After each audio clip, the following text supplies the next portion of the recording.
Shalom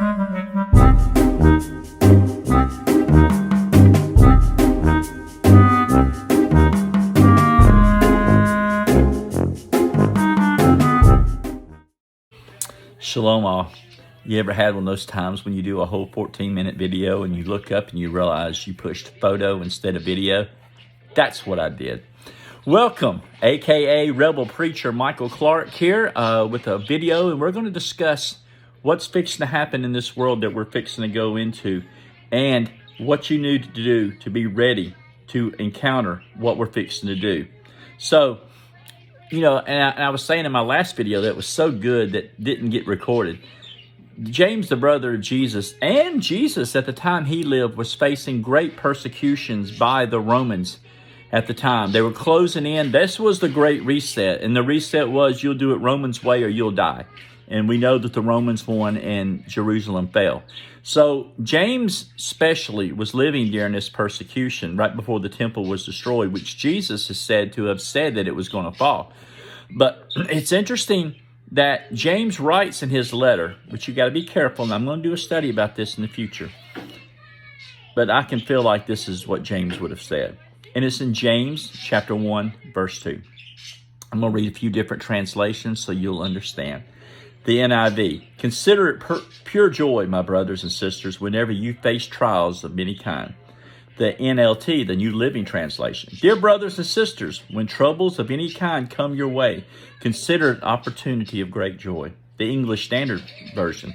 Count it all joy, my brothers, when you meet trials of various kinds. The Berean Study Bible. Consider it pure joy, my brothers, when you can encounter trials of any kind. And for you King James only, my brethren, count it all joy when you fall into diverse temptation. American Standard, count it all joy, my brethren, when you fall into manifold temptations.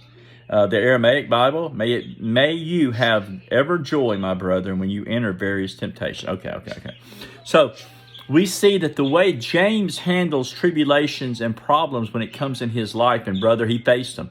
He had an opponent against him to take his movement, which eventually did, who was trying to stone him. They threw him off the pinnacle of the temple. They did horrible things to this man. He was in considerable fighting, either from the Roman citizens or from his own people, charged by the priest and a AKA person, which we'll study later on. And he continually was fighting, but yet he considered it all joy. Why?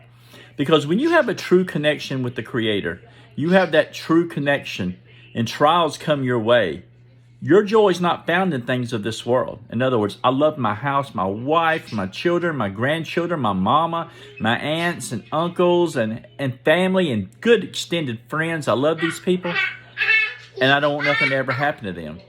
But I do find joy in all this, but if my joy is not found in the Creator alone, when these things tumble, your joy falls. In other words, if all your joy is based upon your spouse, like my father, if my mother, a lot of her joy did rest upon my dad, their relationship.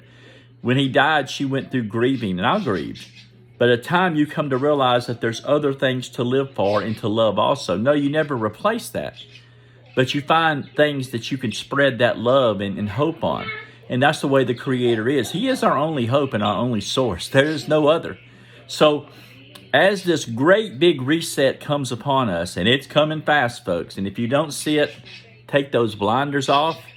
You better wake up, and inflation's coming, hyperinflation's coming, food costs are fixing to soar, people are fixing to start losing their homes and their house.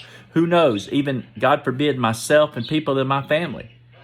But what do you do? What do you do? There's nothing you can do. You work as hard as you can, you save, you start doing gardening, you start relying upon self-sufficient stuff. But you better connect to that Creator, David Ben Shul, who teaches so well. David Ben Shul, utom.org, and go there, you can get to his links of his videos. And the same thing that Antonio from the Jesus of History, I think it's .com, maybe .org, check it out, Antonio. We're trying to show that in these times coming, and they're coming, folks. It's not imagine if, it's coming. You better be connected with the Creator, not your religion, not your whatever. You better be connected to the Creator Himself. For there is the only place you're going to find peace. It's the only place you're going to find meaning to anything that's happening.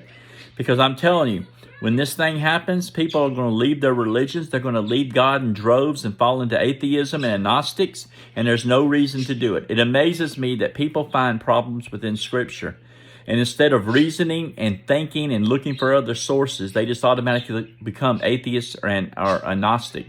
How do you do that? I mean, I know some atheists would say, you wise up. Well, I don't believe that, because we know that atheists continually have their own religion, and they're continually pushing it, trying to deny the Christians and the Jews and stuff like that. So they have their own religion. So I'm not here to spar and fight about that. But I'm just saying, now is the time that you connect to the Creator, that you truly find peace, that you meditate upon His Word and who He is. And His Word is spoken. It's not always written.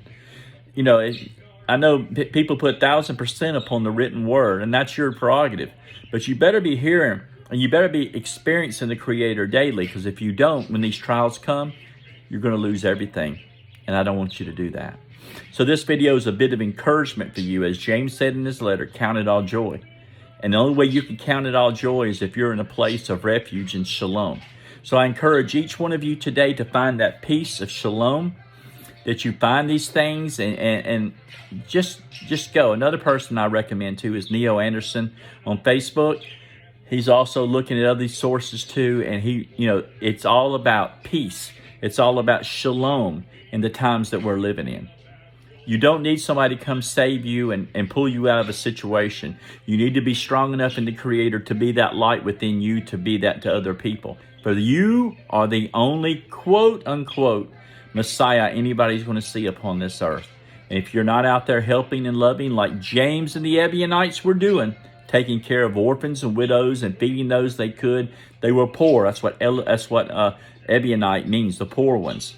Probably came from Jesus' Sermon on the Mount when he was talking about consider it all joy. I don't know. But I'm just saying, now is the time to be connected and to be ready to pour light into everyone you see. Shalom and thank you.